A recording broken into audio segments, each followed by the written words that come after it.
Object के अंदर आप कोई चीज कितनी भर सकती है, ठीक है। सपोज जैसे आप लोग की बॉटल है, ये बॉटल है, इस बॉटल के अंदर कितना पानी भर सकते हैं, ये कितना पानी आ सकता है, वो पानी इस बॉटल का क्या कहलाएगा, आयतन।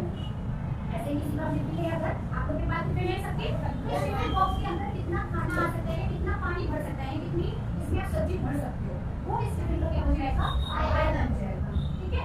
आज हम हर 3D ऑब्जेक्ट का आयतन होता है, आज हम इसका आयतन पढ़ेंगे घन का और फैलाव का। इसका घन को इंग्लिश में कहते हैं क्यूब, क्या कहते हैं, क्यूब, और फैलाव को कहते हैं क्यूबॉइड, क्या कहते हैं, क्यूबॉइड।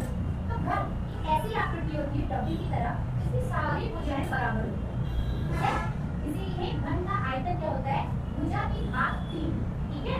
भुजा की घात 3 मतलब हम क्या करेंगे, भुजा गुणा भुजा गुणा भुजा करेंगे, है ना।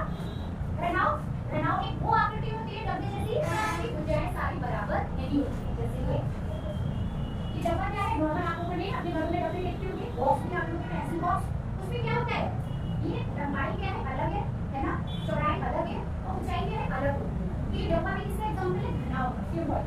तो क्यूबॉइड में ये तीनों चीजें अलग है, इसीलिए इसके आयतन का फॉर्मूला क्या आएगा, लंबाई चौड़ाई गुणा ऊंचाई, ठीक है। अब आप सोच रहे होंगे कि आयतन निकालने के लिए अगर हम इन सबकी गुणा क्यों कर रहे हैं, तो उसके लिए आयतन क्या है, क्यूब के तरफ से समझेंगे क्या ये होता है, इकाई घन, यूनिट क्यूब है, ठीक है।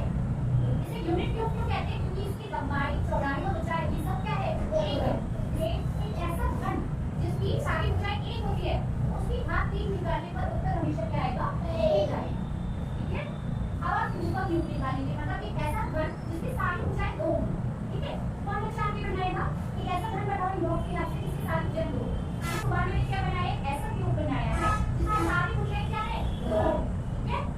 तो सुभान इसे बनाने के आपको कितने क्यूब की जरूरत पड़ेगी, 8 क्यूब लगेगा, वेरी गुड। तो ऐसा घन जिसकी सारी ऊंचाई 2 है, उसका वॉल्यूम क्या होगा, हमेशा 1 होगा, 1 यूनिट क्यूब होगा, ठीक है।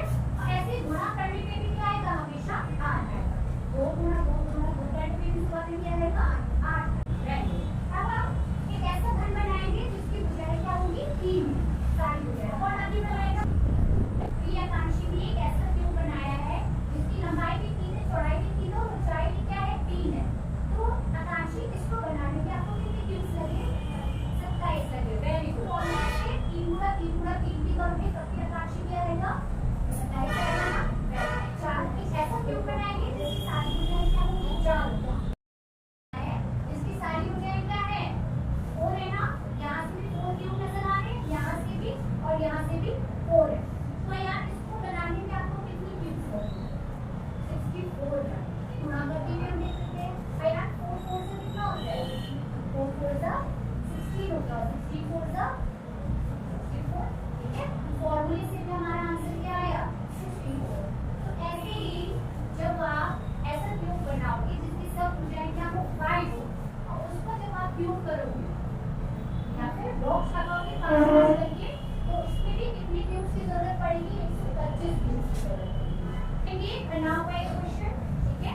घनाव का क्वेश्चन है, यदि किसी घनाव की लंबाई 3 सेंटीमीटर है, चौड़ाई 2 सेंटीमीटर है और ऊंचाई क्या है, 4 सेंटीमीटर है, तो उसका आयतन क्या होगा। अब हम कैसा घनाव बनाएंगे जिसकी लंबाई चौड़ाई ऊंचाई क्या है, इस सवाल की तरफ जिसकी लंबाई कितनी है, यहाँ पे 3, चौड़ाई कितनी है, 2 और ऊंचाई से कितनी बनाएगा, 4। इससे बनाने में आपको कितने छोटे छोटे क्यूब्स लगाने पड़ेंगे, 32 कैसे, देखो ये कितने हैं, 1 2 3 4 5 6 7 8 9 10 11 12 आगे और 12 अपने पीछे लगाए, 12 और 1 से 24 हुए। तो इसका इस घनाव का आयतन क्या होगा, 24 होगा। और फॉर्मूले से भी अगर हम देखेंगे, फॉर्मूला क्या होता है, घनाव का आयतन बराबर लंबाई गुणा चौड़ाई गुणा ऊंचाई, है ना, 3 गुणा 2 गुणा 4। जब क्यूब्स की हेल्प से सॉल्व किया तब भी कितना आयतन आया, इसके आगे आप क्या लगाओगे, सेंटीमीटर क्यूब, ठीक है। इसकी यूनिट यहाँ पे कितनी दी हुई है, सेंटीमीटर क्यूब, ठीक है।